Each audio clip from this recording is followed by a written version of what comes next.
Elios, one of the rarest entities to enter a world, and I'm one of the lucky few to experience it. A trickster and shapeshifter with powers beyond our comprehension. Today, I shall tell you of my adventures with Elios.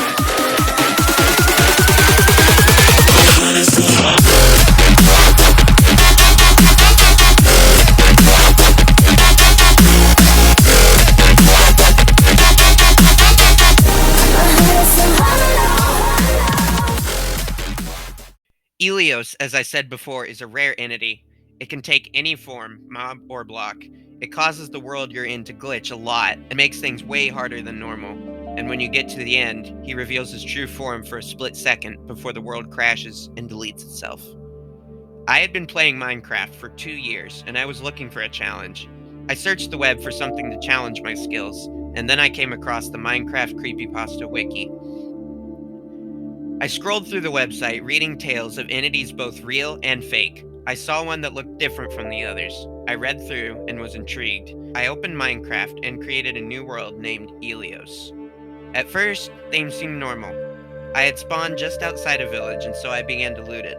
For the first few days, everything was normal, in fact. But then I left the village to establish a mine, not that far out of town. When I came back, the iron golem protecting the village was dead, with no sign of a battle. I didn't sleep that night to see if whatever happened to the golem would happen again. It didn't. The next night, I went to sleep, thinking it was just a glitch, and in the morning, I woke up, looked in the corner, and a black arm was poking out of the wall. I sprinted outside to see if I could catch what was behind the arm, but nothing was there. Now I was getting worried.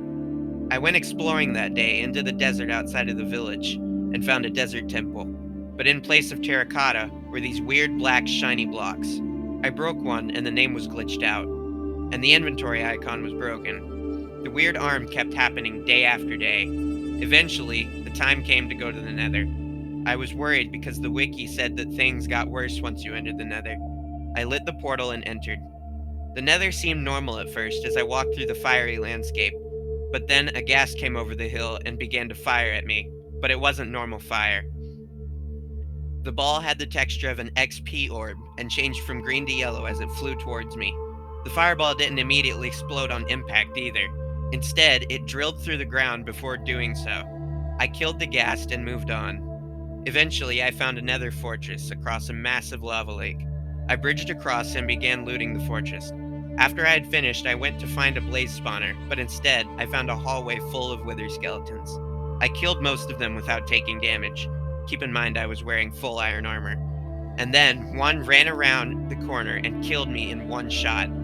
I was confused at the unusually strong skeleton. I respawned and ran back to the portal to hopefully recover the loot before it disappeared. Luckily, the items were still there, but so was the skeleton. I grabbed everything, equipped my armor, and left for the portal, but Elios had other plans.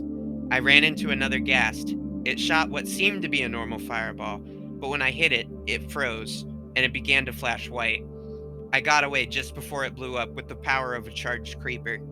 Seeing as how I couldn't defend myself, I ran away, dodging the shots left and right.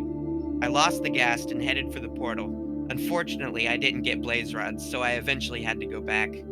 I went to the village and out of the corner of my eye saw a dark figure in the air for a split second before it disappeared. When I got to the village, a raid started, and I didn't even have the bad omen effect. I spent the next 2 days battling the raids before I went back to the nether. And when I did go back, I ran into another XP ghast, as I like to call them.